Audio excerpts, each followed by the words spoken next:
নমস্কার বন্ধুরা, আপনারা সবাই কেমন আছেন? আশা করি খুব ভালো আছেন।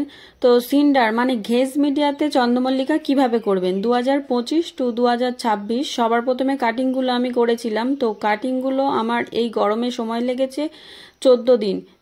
তো এবার কাটিংগুলোকে বালি থেকে তুলে নেব, সেই জন্য হালকা করে জল দিয়ে ভিজিয়ে নিলাম। তারপর একটি কাঠির সাহায্যে কাটিংগুলো তুলে নেব।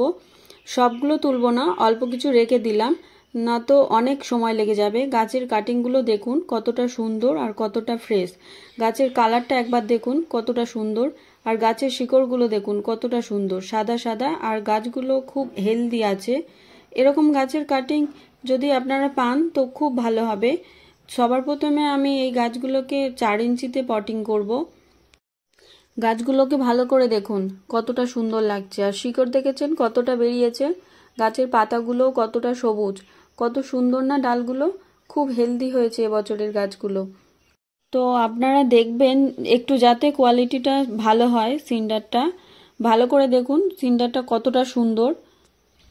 চলুন এইবার আমি আপনাদেরকে গাছগুলোকে পটিং করে দেখাচ্ছি। দেখুন একটি 4 ইঞ্চি টবের মধ্যে একটা খোলাকুচি দিয়ে ড্রেনেজ হোলটা খুব ভালো করে নিলাম।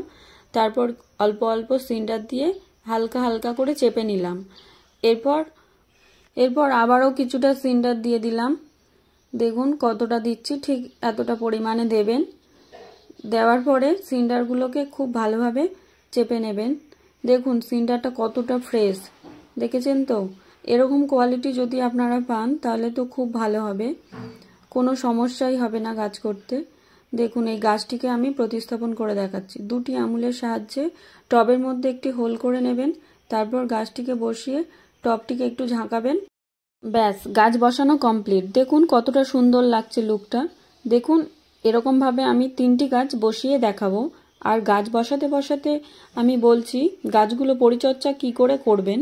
এখন প্রচণ্ড রোদ, তাই বাইরে রাখবেন না, 7 থেকে 10 দিন ছায়াতে রাখবেন, আর রাতের বেলা বাইরে বার করে দেবেন। যদি বৃষ্টি পড়ে তাহলেও কোনো অসুবিধা হবে না, কারণ ঘেঁষের মধ্যে থেকে জল অনায়াসে বেরিয়ে যায়। এখন কোনো খাবার দেবেন না, 10 থেকে 15 দিন বাদে খাবার দেবেন। তাড়াহুড়োর কোনো প্রয়োজন নেই। প্রথমে যে খাবারটা দেবেন সেটা হলো 15-15-15 সুফলা 1 গ্রাম 1 লিটার জলে ভালো করে গুলে গাছের গোড়ায় দিয়ে দেবেন। আমি 1 সপ্তাহ বাদে এই গাছগুলোর আপডেট দেব। গাছগুলো কেমন হয়েছে জানাবেন।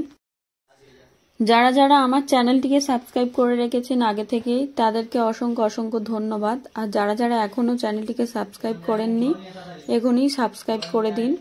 চন্দ্রমল্লিকার সমস্ত খুঁটিনাটি আপডেট নিয়ে চলে আসবো আমি। ঠিক কতদিন পর কত ইঞ্চি টবে কতটা পরিমাণে ঘেঁস দিতে হবে, দিয়ে রিপোর্ট করতে হবে সেকেন্ড টাইম, এবং কিভাবে সার দেবেন, কতটা পরিমাণে, কিভাবে জল দেবেন, কি কি খাবার দেবেন, সমস্ত কিছু আপডেট পেয়ে যাবেন। কিভাবে গাছটিকে পিঞ্চিং করতে হবে সমস্ত কিছু। দেখুন গাছটিকে কতটা সুন্দর লাগছে। আপনারা চাইলে এইভাবে করে দেখবেন, খুব ভালোই হবে। বৃষ্টিতে ভিজলেও কোনো অসুবিধা নেই। দেখুন কতটা সুন্দর। ভিডিওটি শেষ পর্যন্ত দেখার জন্য অনেক অনেক ধন্যবাদ।